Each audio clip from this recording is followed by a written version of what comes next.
101, versículo 6, es uno de los que más me gusta. Dice: mis ojos pondré en los fieles de la tierra para que estén conmigo. El que ande en el camino de la perfección, este me servirá. No es el que ya llegó a la meta, pero el que en su corazón está ya convencido y está caminando en esa dirección. Dios lo ve. Dios ve, Él dice que conoce los pensamientos y las intenciones de nuestro corazón. Y así como castiga nuestros malos pensamientos, también bendice nuestros buenos pensamientos. Entonces Dios, como he dicho en otras ocasiones, se enfoca más en el proceso que en el resultado. ¿Por qué? Porque si el proceso es bueno, el resultado tiene que ser bueno. Si el proceso es malo, el resultado es malo, aunque aparentemente parezca que es bueno. Porque alguien usando trucos, sobornos, mordidas, lo que sea, puede llegar y conseguir el resultado. Pero Dios ve que el proceso no fue correcto, y aquellos que dicen Señor, Señor en tu nombre, les dice el proceso no fue el correcto. No los conozco, desconozco. Ese es un buen punto a aclarar, aunque no es parte del mensaje, pero es una perla. Cuando Dios dice que no conoce algo, no significa que no sabe, no significa que no entiende, significa no los reconozco. A ustedes los desconozco, los desheredo, los quito del cuadro. Entonces cuando Dios dice no os conozco, es ustedes no cuentan, no es que no sepa. Cuando dice pusieron reyes no de mi parte y príncipes y yo no supe nada de eso, no se supone que no significa que no supo. Significa, dice, eso no entra en mi cuenta. Ustedes están como no existentes. Sigo con lo del propósito. Y cuando hablo del propósito, me vino, mientras estaba haciendo las notas, rapidito me vino el mensaje de Hebreos 12:2. Puestos los ojos en Jesús, el autor y consumador de la fe, el cual por el gozo puesto delante de sí menospreció el oprobio y se sentó a la diestra del trono de Dios. Entonces yo digo, todo lo que Jesús, todas las cosas que nos pasan a nosotros, mi familia no me comprende, mis amigos me dejaron, me hicieron injusticia, me robaron, todo lo que a nosotros nos pasa, a Jesús le pasó todo lo de todos nosotros. Y en medio de ese oprobio, en medio de esas circunstancias, Él vio el gozo. Él vio, dice, verá el fruto de la aflicción de su alma y quedará satisfecho. Entonces nosotros necesitamos armarnos de la eternidad. Necesitamos vernos ya en ese reino glorioso, cuando el Rey de Reyes y Señor de Señores ya descendió y gobierna sobre toda la tierra, y nosotros tenemos la dicha de gobernar con Él. Y eso vale la pena cualquier sufrimiento, cualquier contratiempo, cualquier contradicción. Así que, volviendo otra vez a nuestras buenas intenciones, dice Colosenses 1:24, Pablo escribiendo: ahora me gozo en lo que padezco por vosotros. Es un sufrimiento no por mis propios méritos. Estoy padeciendo porque quiero escalar la montaña más alta. Ok, estoy pagando el precio por algo que yo quiero. Pero aquí estoy padeciendo por que ustedes alcancen la montaña. Estoy padeciendo porque ustedes lleguen a la meta. En lo que padezco por vosotros. Y noten, y cumplo en mi carne lo que falta de las aflicciones de Cristo por su cuerpo, que es la iglesia. ¿Se han parado a pensar en eso, lo que está diciendo? ¡Qué tremendo! Nos está diciendo que podemos decir que somos partícipes, wow, aunque sea infinitamente pequeño, de los padecimientos del Cristo. Que podemos darnos la dicha, el privilegio inmerecido de decir colaborador con Él. Colaborador con Él. Algo tremendo, algo que escapa palabras para describirlo. Filipenses 4:10. Estoy poniendo una base del por qué culminar el año como lo estamos culminando. En gran manera me gocé en el Señor de que ya al fin habéis revivido vuestro cuidado de mí. Si eso fuera todo lo que dijera Pablo, dirían, la que pura mala onda los de la iglesia, ¿verdad? Se olvidaron de él después de todo lo que él hizo, etcétera, etcétera. Sin embargo, continúa diciendo, de lo cual también estabais solícitos, pero os faltaba la oportunidad. Pero estaban solícitos. El proceso era bueno, las intenciones del corazón eran justas, y el Señor toma en cuenta eso. Y uno más, 2 Corintios 2:10. Porque si primero hay la voluntad dispuesta, será acepta según lo que uno tiene, no según lo que uno no tiene. Dispuesto estoy aún hasta morir, ok, pero no llego hasta ahí, porque no se da la oportunidad, no me dejan salir o lo que sea. Entonces será acepta conforme a lo que uno tiene, no lo que no tiene. Dios nunca nos pide lo que no podemos dar. Dios nunca nos da una carga que no podemos llevar. Y si nuestro corazón está dispuesto, aunque nos quedemos en el camino, esto es sumamente importante entenderlo aún en cuanto a las muertes físicas que acontecen. Ay, tan joven que era. Si estaba en el camino, llegó a la meta. Por el otro lado puede ser un Matusalén y vivir un montón de años. Si no anda en el camino, no llega a la meta. Entonces, no importa el tiempo, es la intención del corazón, es la disposición, el entendimiento con el cual abordamos los acontecimientos del año pasado. Si vamos a evaluarnos, evaluémonos en cuán dispuestos estuvimos a. No nos acomodamos a que, bueno, como dicen que no se puede reunir, pues, ¿qué le vamos a hacer? No, nosotros estábamos dispuestos a reunirnos. Nosotros estamos dispuestos a obedecer lo que entendemos de la palabra de Dios. Y creo en mi corazón que Dios mira este pequeño rebaño.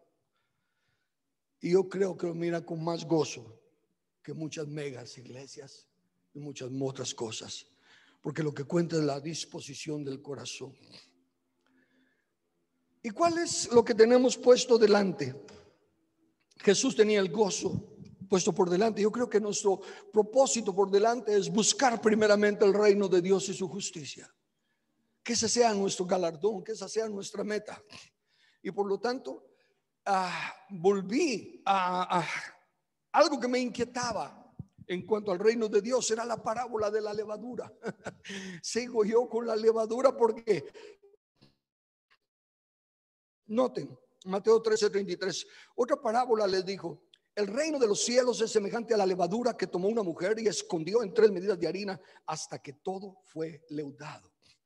En mi estudio personal, conforme yo iba preparando las parábolas, leí Levítico 2:11. Ninguna ofrenda que ofrecieres a Jehová será con levadura, porque de ninguna cosa leuda, ni de ninguna miel se ha de quemar ofrenda para Jehová. Entonces, para mí, cuando la Biblia es así clara y explícita, yo la tomo.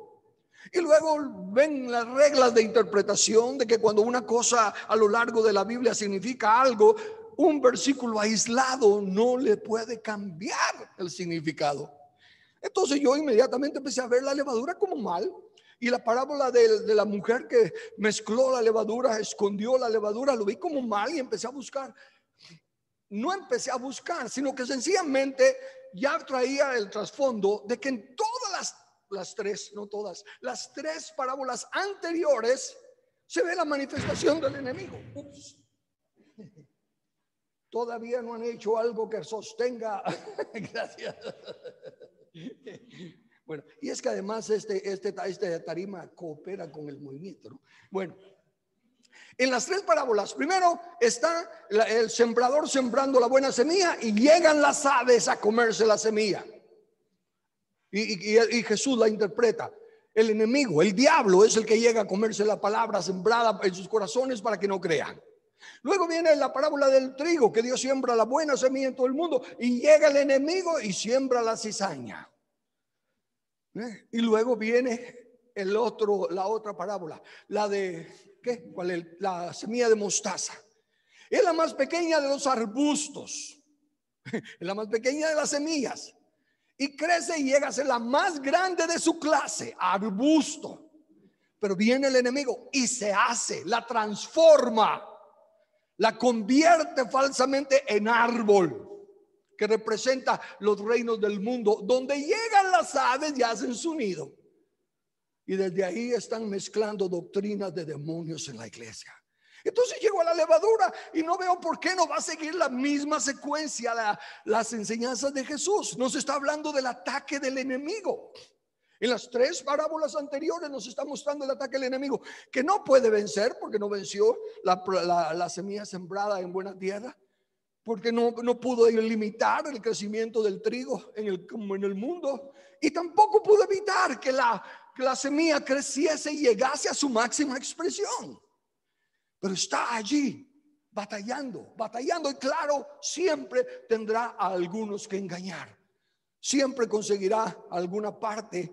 Recuérdense que la palabra principal con la que hemos manejado esta congregación, dijo el Señor, esta te herirá en la cabeza y tú le herirás en el calcañar. Y yo he dicho, el orden de los factores se altera el producto.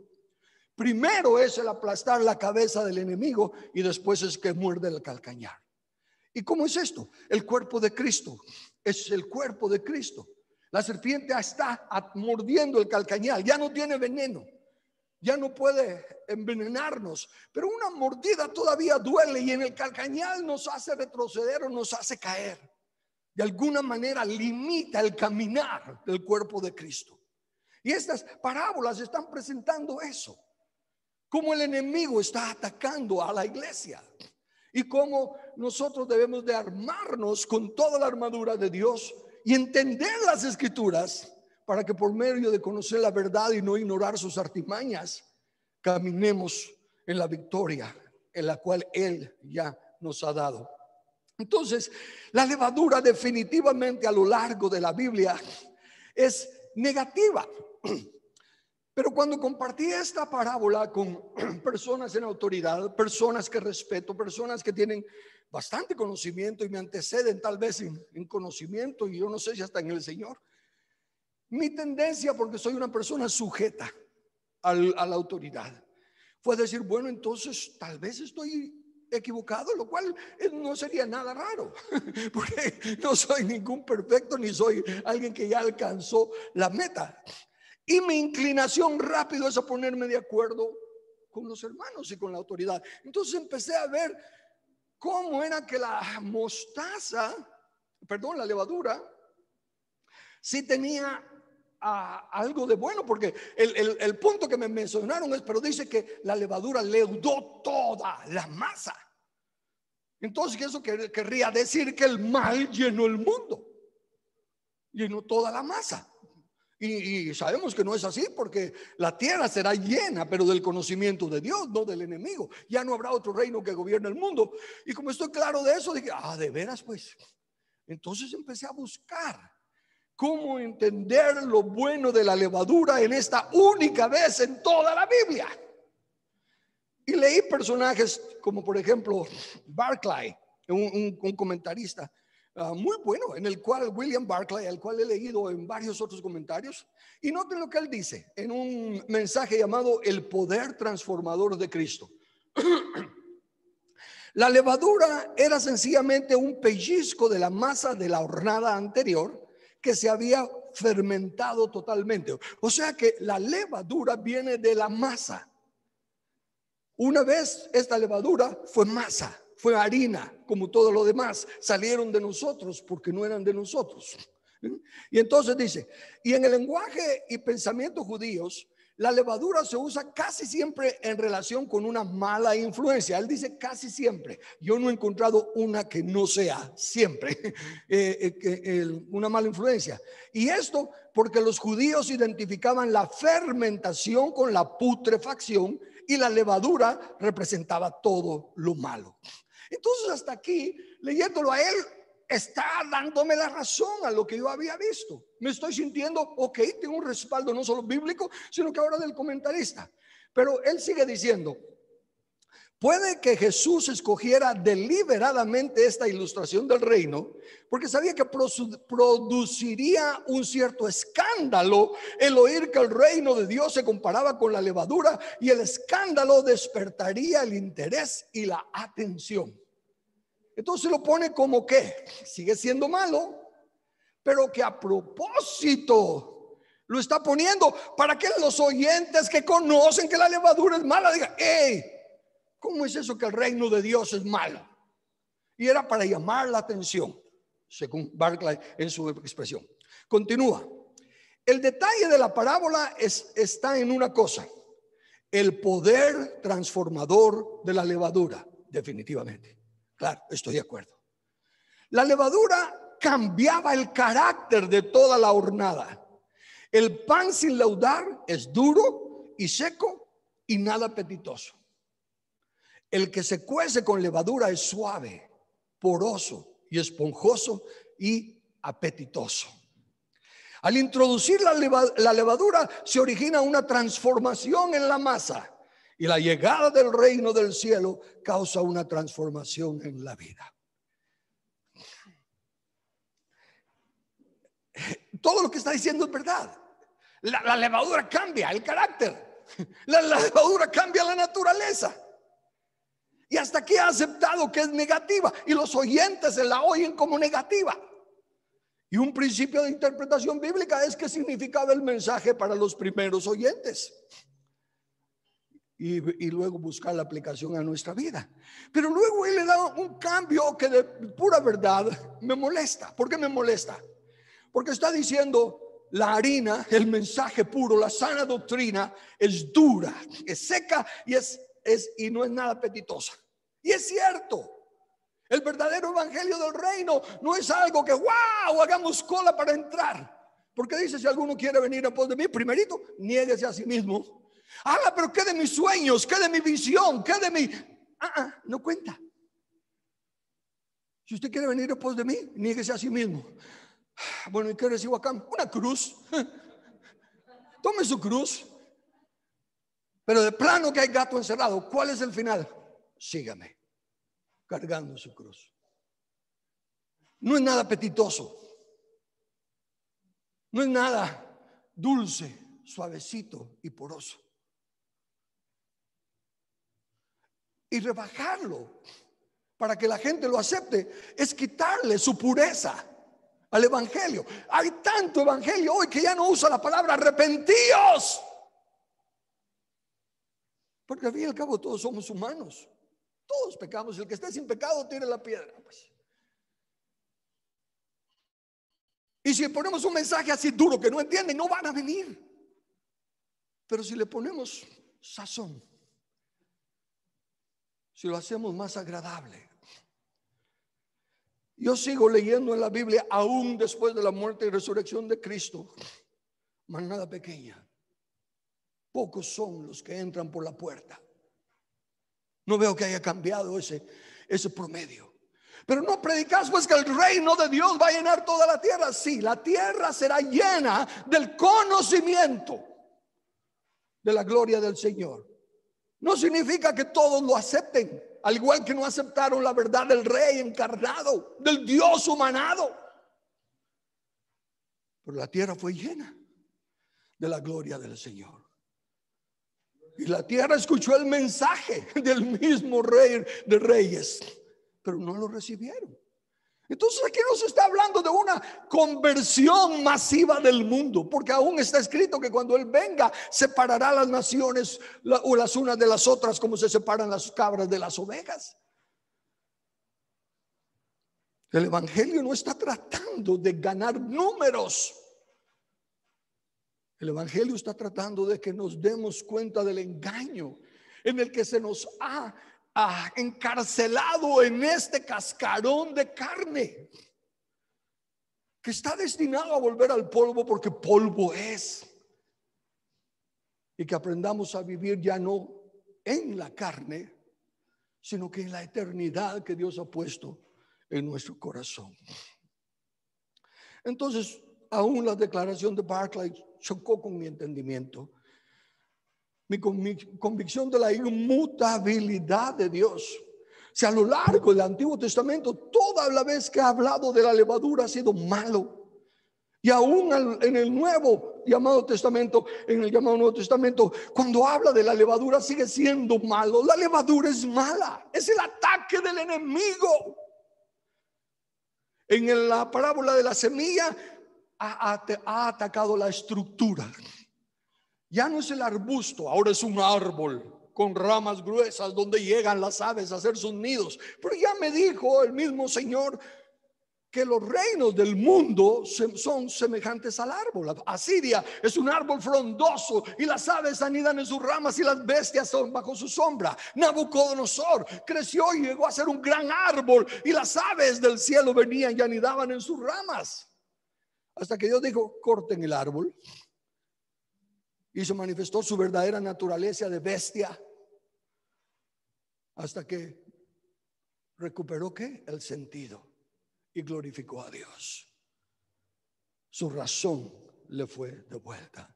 Eso no ha cambiado. Y la iglesia está persuadida. Esta persuasión no proviene de Dios. Tantas mega iglesias, tantos grandes ministerios paralelos que se han levantado porque traen un evangelio diferente. Permítame mencionar nombres. John Austin, tremenda iglesia, pero no tiene doctrina, no tiene harina, tiene mucha levadura. Ha suavizado el mensaje para que sea acepto y miles y multitudes lo llenen la congregación.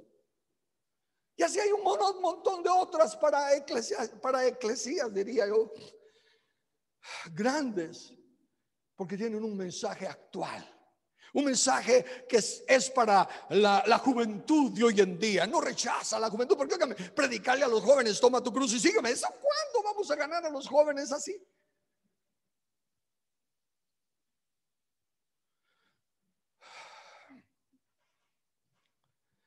Las circunstancias y eventos de este año me han hecho recapacitar que mi primera apreciación del evangelio, de la parábola, sigue siendo la correcta. Cuán fácil fue amordazar a la iglesia. Cuán fácil fue decirle: no salga, no se reúna, quédese calladita. ¿Y dónde está? No, por televisión. ¿Quién necesita congregarse? ¿Acaso no en la primera iglesia se reunían en casa? Pues quédese en su casa. Y cada casa se convierte en una iglesia. Tan fácil que es amordazar a la iglesia. Y nuestros líderes, supuestamente los líderes que representan a la iglesia de Cristo, de acuerdo, hay que obedecer al gobierno. Aunque dicen que ya podemos reunirnos, nosotros no nos vamos a reunir porque todavía no llenamos los requisitos del gobierno. Dale al César lo que es del César. Y a Dios, no, dáselo al César también, porque ahorita el César es el que está gobernando. Dios que nos mire por televisión.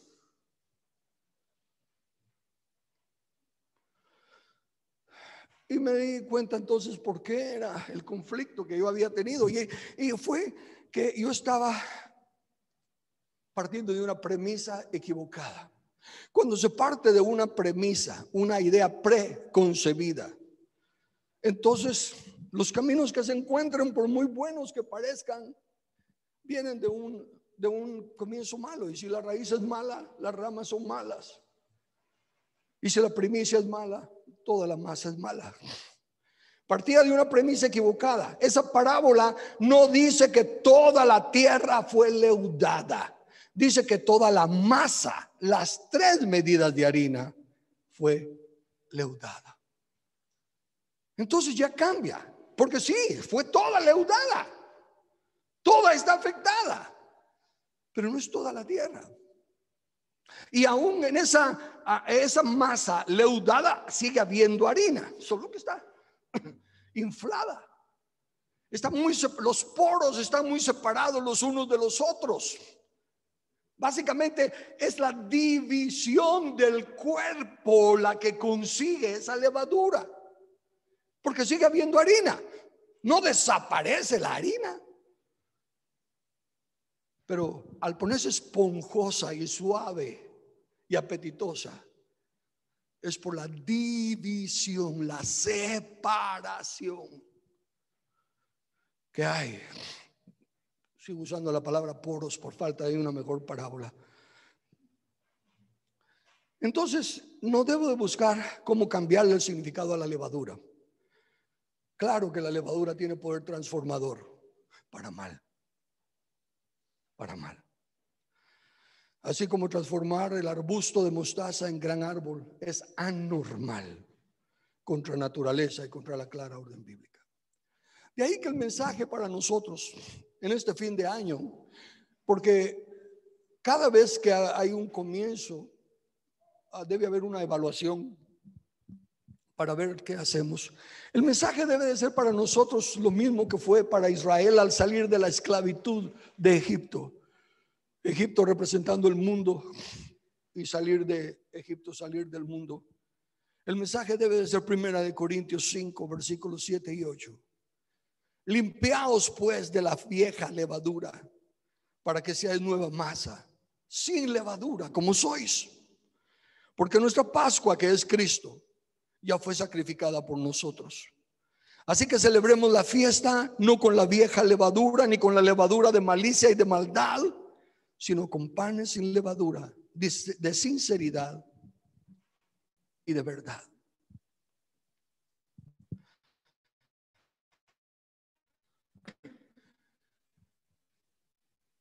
Regresando otra vez a la parábola, y ahora ya viendo y leyendo comentaristas con otros ojos, ya no tratando de encajar en una postura, sino que dejando que la palabra y los principios de interpretación me den la postura.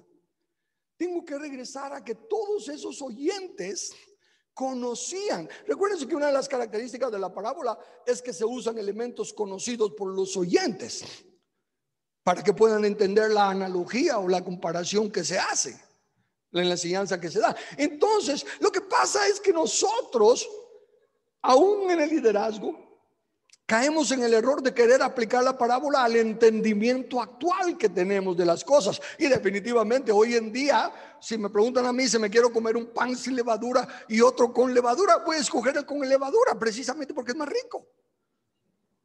Pero ahí ya no estoy confundiendo doctrina y simplemente estoy aceptando una cosa físico-material, apetecible al paladar de mi cuerpo humano, ¿verdad?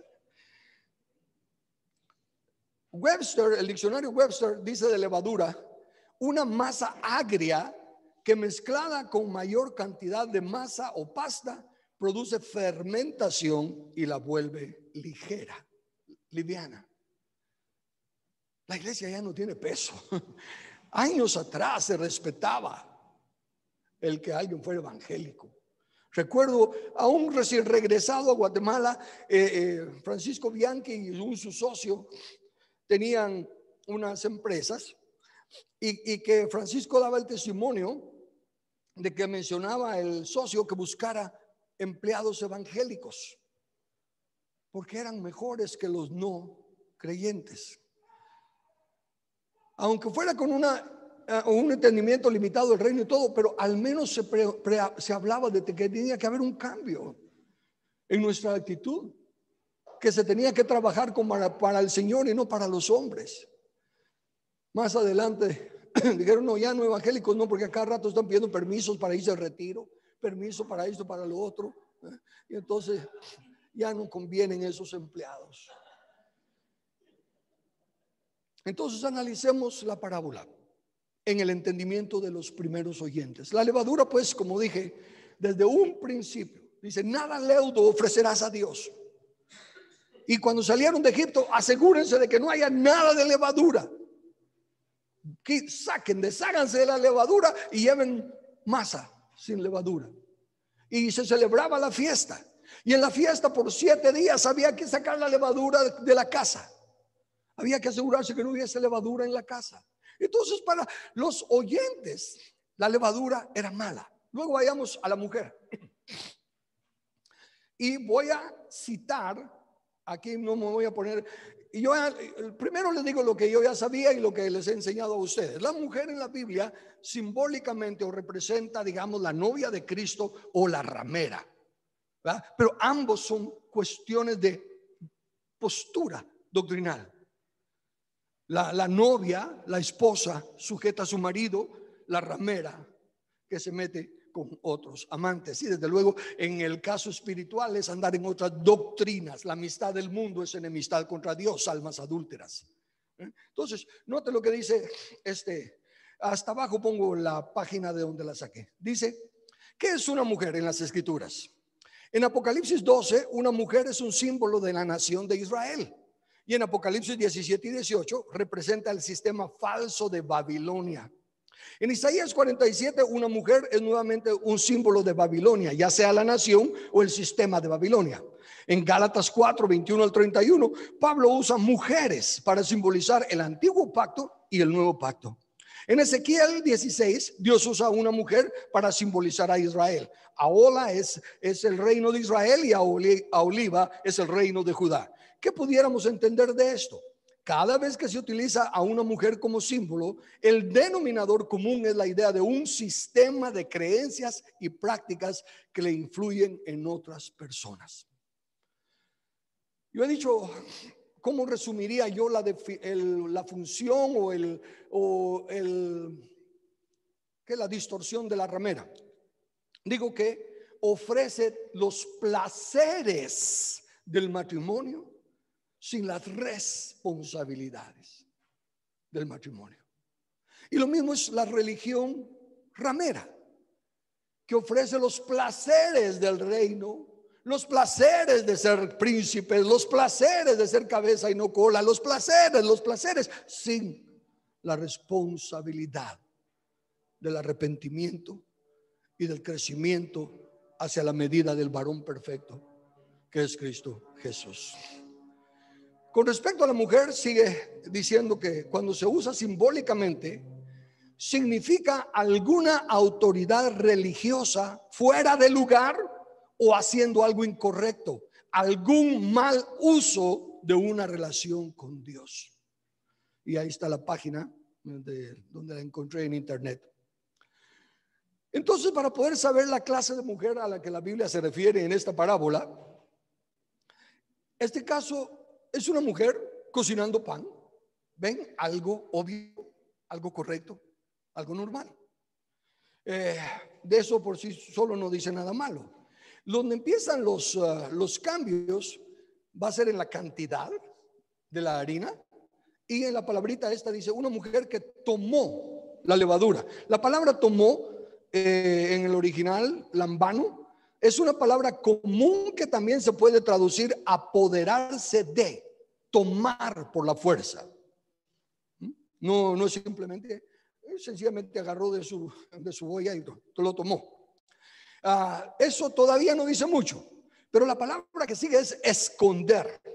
La raíz de la palabra es cripto, de encriptación, cripto, cubrir, ocultar, mantener en secreto. Entonces los oyentes, en primer lugar, saben que la levadura es mala y ahora ven que una mujer está escondiendo la levadura, pero eso no es todo. Eso todavía sería que está mezclando la levadura.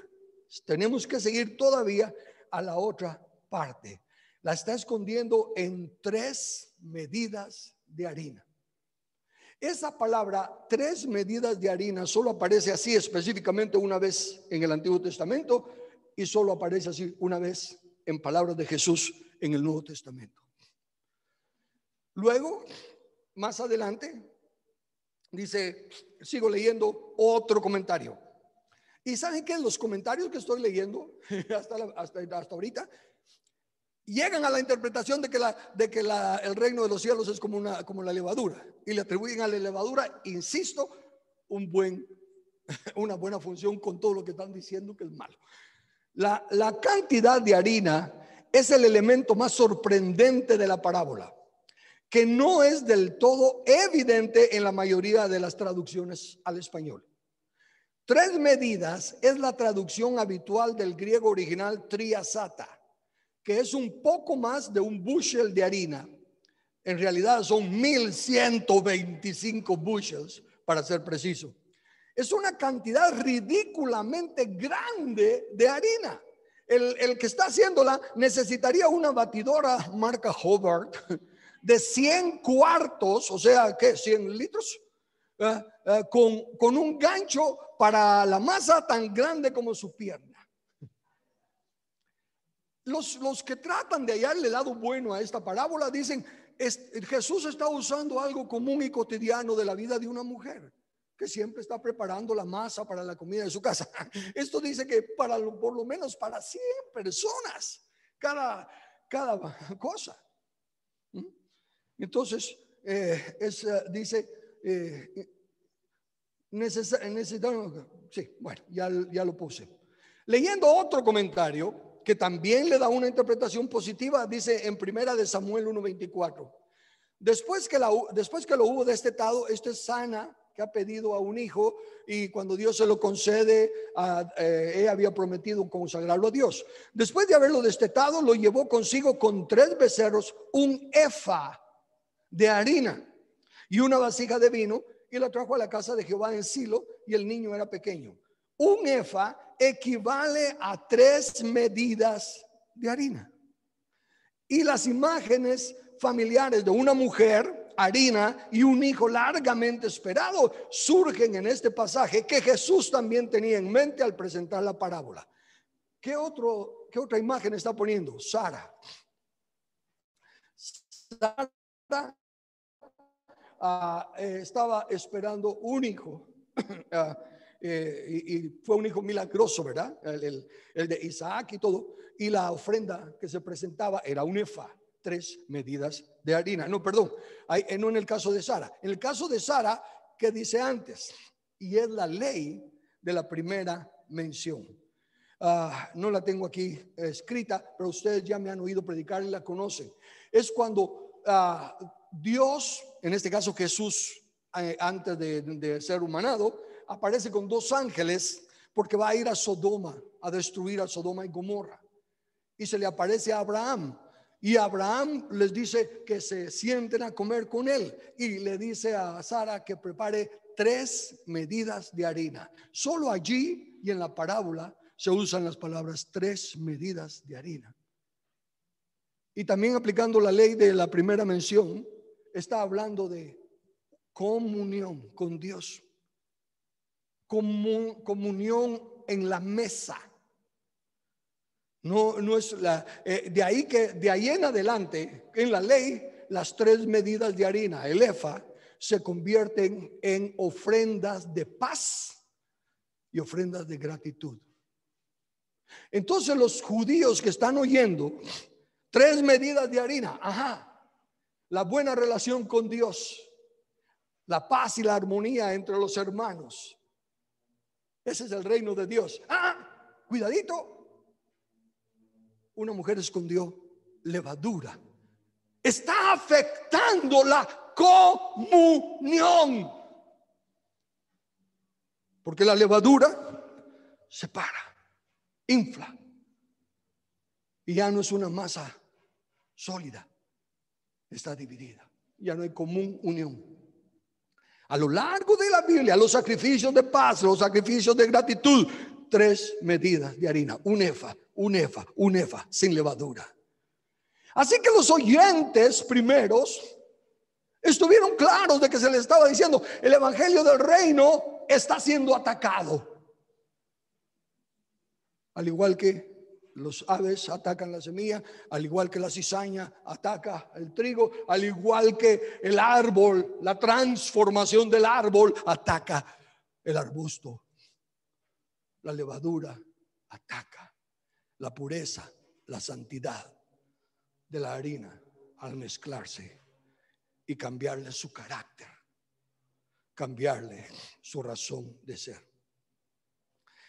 En varios ejemplos, por ejemplo, en Jueces 6:16, después de que Gedeón está hablando con el ángel, dice: y entrando Gedeón preparó un cabrito y panes sin levadura de un efa de harina.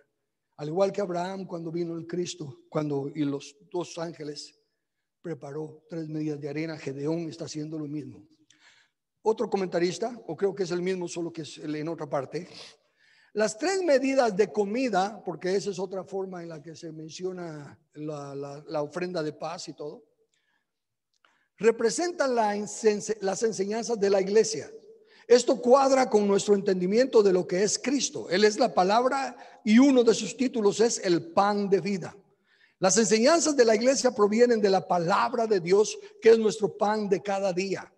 La harina fina es el componente principal del pan. Yo añado ahí que eso a mí me ayuda a entender un poco más cuando dice que el diezmo es para que haya alimento en mi casa. Las 3 medidas de comida, las 3 medidas de alimento. En el caso de Jesús, también diciendo a Marta, Marta, Marta, afanada estás con muchas cosas, pero solo una cosa era necesaria. Y María ha escogido la mejor parte que no le será quitada. ¿Qué escogió María? Sentarse a escuchar la palabra de Dios. Bueno, ¿cuántos cientos y miles y millones de personas no se sientan a escuchar la palabra de Dios? Esa no es una cosa diferente. En el contexto, ¿qué estaba haciendo Marta?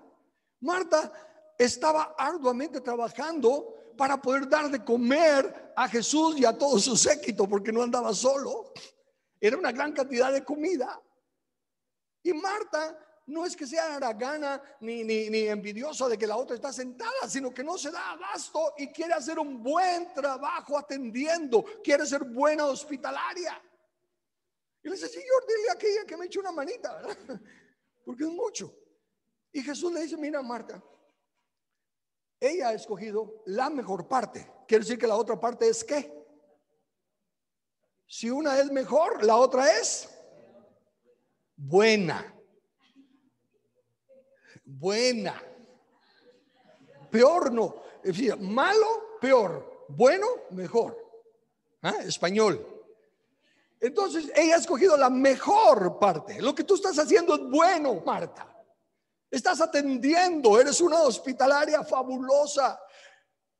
Pero ella escogió la mejor parte. ¿Qué puede ser mejor que prepararle la comida al Señor y a su gente? La comunión. Por eso que cuando habla de la mesa del Señor, como hemos dicho, no habla de la Santa Cena ni de la Última Cena, porque no se está enfocando en la comida. La Santa Cena y la Última Cena se enfoca en la comida, pero la mesa se enfoca, a menos que entre la levadura de los celulares. De lo contrario, la mesa es la harina de la comunión. Y eso es la mejor parte que ella ha escogido. No sé cómo ponerlo. Me cuesta que no me malinterpreten. Yo no estoy en contra de predicar salvación. Yo no estoy en contra de ayudar al pobre. Yo no estoy en contra de visitar presos. Eso es bueno. Pero lo mejor es la comunión con Dios. Buscar primero el reino de Dios y su justicia. Se le da de comer y va a volver a tener hambre. Se le suple la necesidad del día, mañana va a tener otra necesidad. Pero llegar a tener la comunión con Dios primero, y estas cosas os serán añadidas.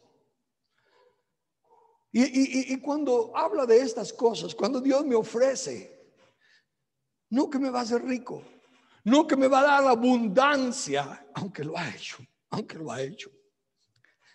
Me ofrece que no voy a tener necesidad de lo básico, que nunca me va a faltar lo básico, y nunca me ha faltado. Y 2 años sin trabajo y nunca me faltó.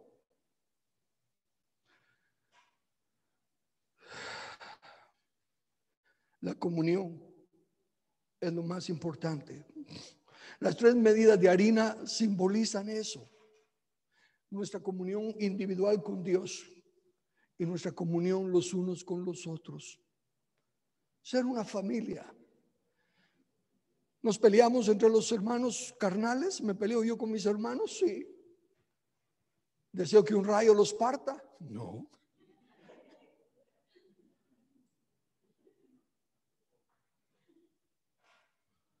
Al rato ya estamos haciendo las paces, porque somos una familia. En mi caso personal, tengo 3 hermanas que 2 la agarran contra una. ¿Y cómo la fastidian? y se hablan duro y todo, pero en el momento que hay una necesidad, ella es la primera en decir, ¿cómo puedo ayudar? Está dispuesta.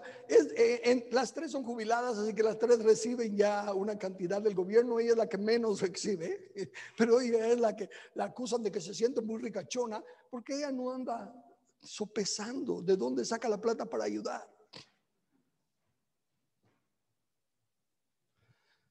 La comunión. Entonces, noten las exhortaciones de Jesús. Cuando Él les dijo, cuando ellos empezaron a pensar, híjole, lo dice porque se nos olvidaron las champurradas. Entonces, Mateo 16:6. Entonces entendieron que no les había dicho que se guardasen de la levadura del pan, sino de la doctrina de los fariseos y los saduceos. En Lucas 12:1, entonces juntándose millares, la multitud, tanto que unos se atropellaban, comenzó a decirles a sus discípulos primeramente, guardaos de la levadura de los fariseos, que es la hipocresía. ¿Qué es hipocresía? ¿Se recuerdan de dónde viene la palabra hipocresía? De la palabra que significa artista. Porque un artista es un hipócrita. Hace un papel de alguien que no es. Un gato pelado hace el papel de un ricachón. Una persona, voy a usar nombres porque me cae mal, me gustaba porque es buen artista. Robert De Niro, tremendo artista para mí, hace un buen papel de malo y hace un buen papel de bueno. Pero humanamente hablando es levadura, porque no quiero decir una palabra más fuerte. Es un hipócrita bien hecho. Va contra los principios bíblicos, va contra la ley justa de Dios. ¿Ven? Todo un hipócrita, pero hace un papel de bonachón. Entonces, en religión, ¿cuál es el verdadero amor? El que ama a su hijo desde temprano lo disciplina, desde su temprana edad lo corrige. No es el que estaba de regalar dulces y cada cumpleaños y cada Navidad y cada año nuevo y cada fiesta y cada oportunidad lo colma de regalos y de juguetes. Ay, qué papá tan lindo. No, dice que Dios al que recibe por hijo castiga, azota, para que nos pongamos en el camino correcto. Entonces, un evangelio que dice, ¿qué culpa tiene el homosexual? Quizás así nació o viene así desde niño. Un evangelio que dice, bueno, si es sincero, si de verdad ama a Dios y si eso es en su vida privada, ese no es evangelio, esa es levadura, esa es hipocresía. Como no me recuerdo quién lo dijo, pero lo oí, ¿verdad? Y lo creo, de que dice, y creo que William lo predicó también aquí una vez ya, de que Dios aborrece el pecado pero ama al pecador. ¿De dónde sale eso? ¿Y qué fue lo que dijo? Entonces mandar al infierno al pecado, pero al pecador no. No, esa es levadura. Es levadura cuando se está robando la santidad. Dios nos llama a buscar a ser cada vez más apartados del mundo, más apartados de la religiosidad, más apartados de las tradiciones culturales y enfocados en su palabra. Dice en Apocalipsis 3, donde está escribiendo a las iglesias, dice, y escribe al ángel de la iglesia en Tiatira: el Hijo de Dios, el que tiene ojos como llama de fuego y pies semejantes al bronce bruñido, dice esto. Ojos de fuego, fuego y bronce en la Biblia a lo largo del Antiguo Testamento y desde luego también en el Nuevo, hablan de juicio. El juicio del fuego puede ser para destruir o puede ser para purificar. Lo que resiste el fuego es purificado. Lo que no resiste el fuego es destruido. Por eso dice que aunque tengamos el fundamento de Cristo, eso es sumamente importante.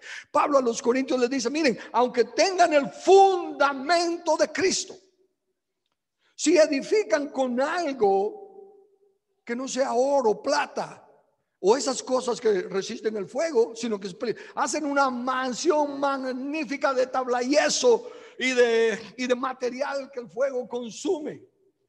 Aunque sea vamos a hacer un salón para los niños huérfanos, para los ancianitos, para lo que sea, una gran obra de tabla y yeso, el fuego la consume. No hay recompensa. No se pierden porque tienen el fundamento, pero son salvos como por fuego. El fuego entonces es purificador o destruidor. Y aquí Jesús está hablándole a la iglesia. Quiere purificar a la iglesia. El bronce en el tabernáculo, todo lo hecho con bronce, tiene que ver con los sacrificios también, que son tanto para redención como para consagración. Le sigue diciendo a Tiatira, note, yo conozco tus obras y amor. No está hablándole a una iglesia mala. Y amor y fe y servicio y tu paciencia. ¿Qué atributos son buenos? Y que tus obras postreras son más que las primeras. Sin embargo, hay un pero tengo unas pocas cosas contra ti, que toleras a esa mujer Jezabel, que se dice profetiza, enseñe y seduzca a mis siervos a fornicar y a comer cosas sacrificadas a los ídolos. Puesto que es una parte simbólica, Jezabel no es una mujer. Ya ahí nos está dando la pauta que pueden ser falsos profetas, falsos maestros, falsos predicadores. ¿Por qué son falsos? Porque sus enseñanzas inducen a la fornicación y a la idolatría. Fornicación no física, pero como dije, cuando se mezclan religiones es fornicación, es adulterio de la verdad. Y entonces cuando salen con nuevas revelaciones, cuando salen con nuevo entendimiento, porque a Dios gracias, ahora que ya somos más modernos, ahora que ya somos más inteligentes, ya podemos darnos cuenta que la Biblia tiene que adecuarse a nuestros días. Como he dicho, la Biblia es el único libro que no necesita update, no necesita actualización, es la única verdad, permanece siempre igual, porque Dios es inmutable. Pero esas enseñanzas jezabelistas, profetas, pastores, maestros, enseñantes que aguardan la palabra, que aguardan la doctrina, el Señor las aborrece. Y noten que le está hablando a una iglesia buena. Eso es lo que confunde a los niños en Cristo, que la iglesia no madura, no crece. Piensa que porque el hermanito es sincero, porque el hermanito es bueno, porque ayuda, porque, y juzga como un niño. Al niño cuando le dan el dulce, al niño cuando lo juegan con él, al niño cuando lo atienden, wow, qué lindo es este señor. A veces es más bonito que mi papá.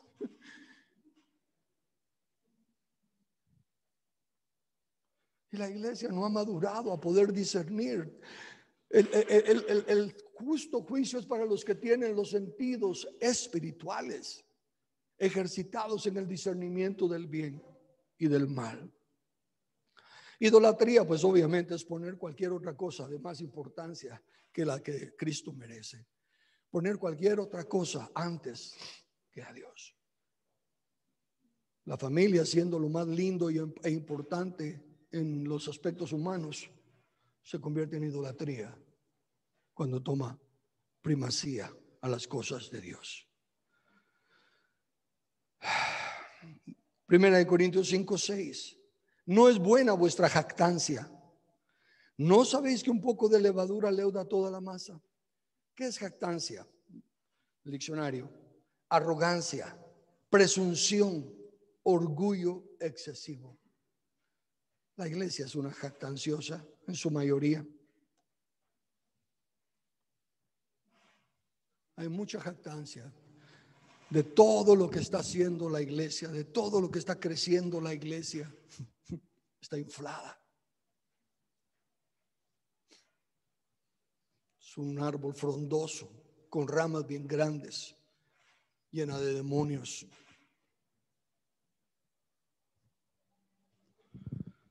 Gálatas 5, 7 y 9 al 9. Vosotros corríais bien. ¿Quién os estorbó para no obedecer a la verdad? Esta persuasión, porque están persuadidos, se le habla a alguien conocido y lo queremos decir, miramos, sí, pero lo que está enseñando tu pastor, están persuadidos. Esta persuasión no procede de aquel que os llama. Un poco de levadura leuda toda la masa. Hay personas celosas, persuadidas,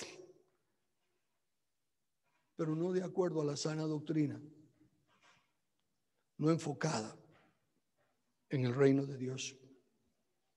Por el contrario, Pablo le dice a Timoteo: persiste tú en lo que aprendiste y te persuadiste. Amados hermanos, por eso es que les exhortamos y les retamos desde este púlpito y tratamos de poner a su alcance las herramientas posibles para que ustedes lean la Biblia, para que ustedes se persuadan por sí mismos, como los de Berea. A propósito, cuando estaba hablando eso, dije Berea, me dijo Lili, eso eres tú. Cuando te pregunten si eres calvinista o arminiano, tú diles, no, soy bereano.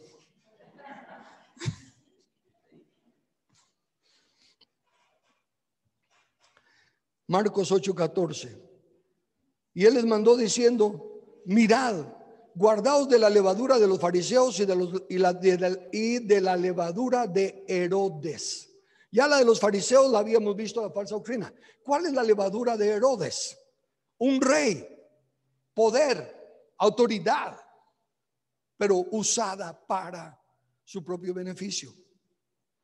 Una autoridad con la que puede ganar el favor de muchos, comprar votos de la mayoría y seguir reinando. Por lo tanto, sigue la exhortación para este año. Vamos a empezar un nuevo año. No les voy a decir propónganse bajar de peso, porque me atacaría a mí mismo.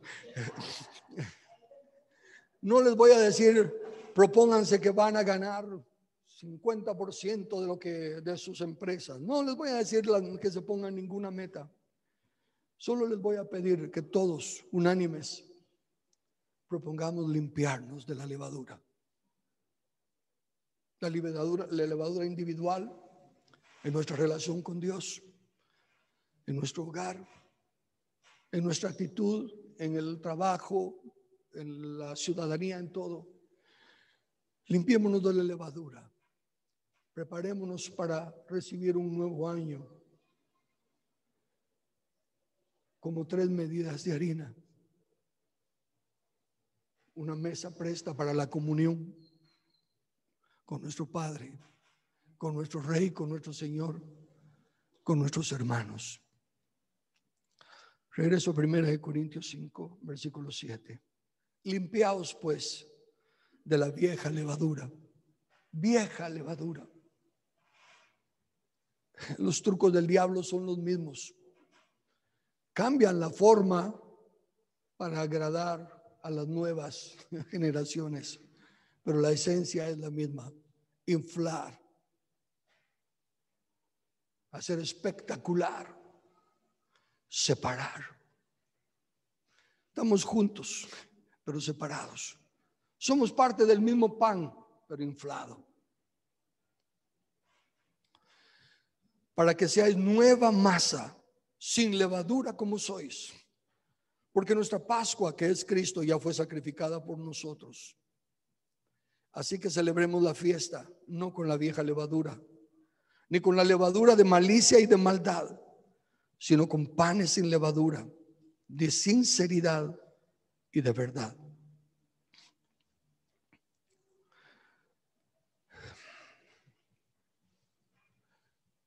No hay palabras específicas para decir pónganse esto de meta, porque cada uno de nosotros tiene que examinarse a sí mismo, ponernos delante de Dios y entender esta verdad. La iglesia está siendo atacada. El reino de Dios está siendo atacado, no por los corruptos, no por los pandilleros, no por las maras, no por los izquierdistas, porque nada de eso ha estorbado el crecimiento de la iglesia en todo el mundo. Pero el enemigo, en su astucia, está permitiendo que crezcamos y crezcamos y crezcamos, como iglesia mundial me refiero, siempre y cuando la levadura vaya adentro y siempre dando la impresión de que somos más grandes de lo que somos. Que yo sepa, Jesús todavía no ha cambiado de puerta y sigue siendo estrecha. Una iglesia engordada no va a poder pasar por ahí. Un cristiano inflado no va a poder entrar. Examinémonos. Regresemos a la sencillez del evangelio. Regresemos a lo básico. Heme aquí, Señor, envíame a mí. Y si no nos envía, gloria a Dios. Y si nos envía, lo que sea. Cuando finalmente Abraham, que no había obedecido en nada, cuando finalmente levantó el cuchillo, nada más y nada menos que para sacrificar al hijo, el Señor le dijo: no hay necesidad de sacrificarlo. Ya juzgué tu corazón. Ya vi las intenciones y los pensamientos de tu corazón. Habrán cosas que tal vez no podemos restaurar materialmente, físicamente. Que el Señor mire la intención de nuestro corazón. Que el Señor mire la sinceridad de nuestro corazón. Y será como que levantamos el cuchillo y busquemos volver a la santidad, que es la comunión con Dios y la buena relación entre nosotros. ¿Significa eso que en ningún momento nos vamos a molestar? ¿Significa eso que en algún momento no nos vamos a enojar? Airaos, pero no pequéis. No se ponga el sol sobre vuestro enojo, ni deis lugar al diablo. Y el Señor, que mira nuestros corazones, responderá a esa comunión. Y más que a esa bendición, a su aprobación.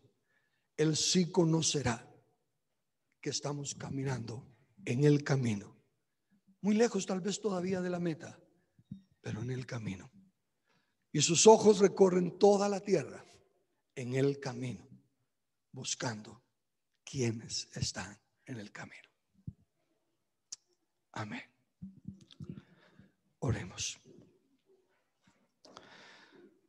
Amado Padre, gracias por la belleza de tu palabra.